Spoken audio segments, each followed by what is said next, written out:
Shalom dan selamat sore. Perkenalkan, nama saya Delvi Kendenan dari kelas Teologi B. Di sini saya akan berkhotbah, namun sebelumnya saya akan membacakan bacaan Alkitab yang akan saya khotbahkan yang terambil dari Yohanes 3 ayat 16 sampai 21 yang berbunyi demikian. Karena begitu besar kasih Allah akan dunia ini sehingga Ia telah mengaruniakan anaknya yang tunggal, supaya setiap orang yang percaya kepadanya tidak binasa, melainkan beroleh hidup yang kekal. Sebab Allah mengutus anaknya ke dalam dunia bukan untuk menghakimi dunia, melainkan untuk menyelamatkannya oleh Dia. Barang siapa percaya kepadanya, ia tidak akan dihukum.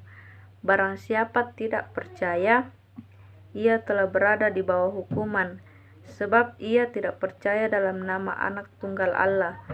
Dan inilah hukuman itu: terang telah datang ke dalam dunia, tetapi manusia lebih menyukai kegelapan daripada terang, sebab perbuatan-perbuatan mereka jahat. Sebab barang siapa berbuat jahat, membenci terang dan tidak datang kepada terang itu, supaya perbuatan-perbuatannya yang jahat itu tidak nampak. Tetapi barang siapa melakukan yang benar, ia datang kepada terang, supaya menjadi nyata bahwa perbuatan-perbuatannya dilakukan dalam Allah. Amin. Firman Tuhan. Dari bacaan tadi telah saya beri satu tema, yaitu kasih yang menyelamatkan. Saudara-saudara yang kekasih dalam Tuhan, salah satu ayat Alkitab yang sangat terkenal di dalam kekristenan tertulis dalam kitab Yohanes pasal 3 ayat 16. Yang hendak ditekankan dalam nas ini yaitu kasih Allah yang besar bagi dunia.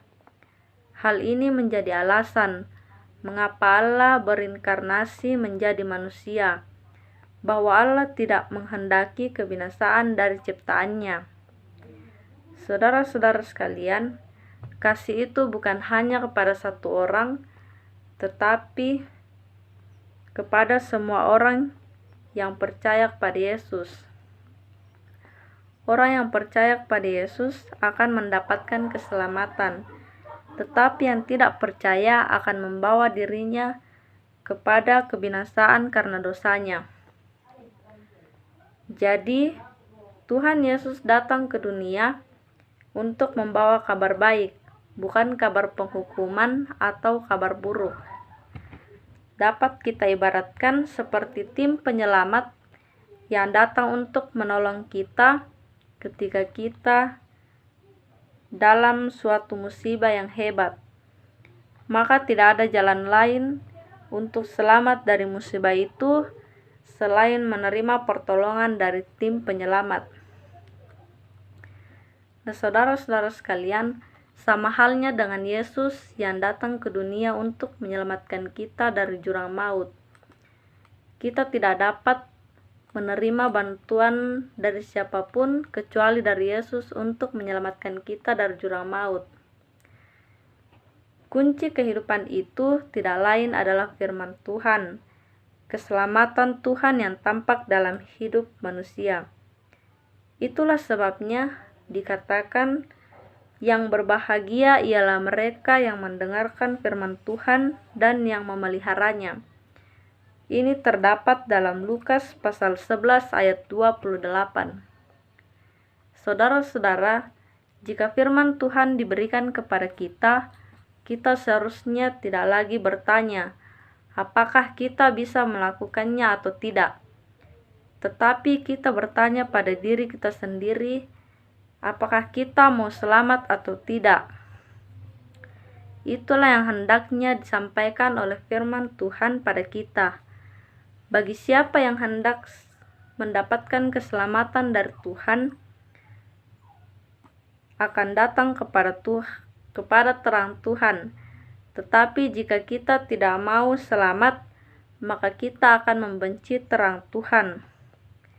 Nah, saudara-saudara, ingatlah, keselamatan hanya ada pada terang Tuhan dan bukan pada kegelapan. Seperti yang tertulis dalam Mazmur 119 ayat 105, yang berbunyi demikian, "Firman-Mu itu pelita bagi kakiku dan terang bagi jalanku."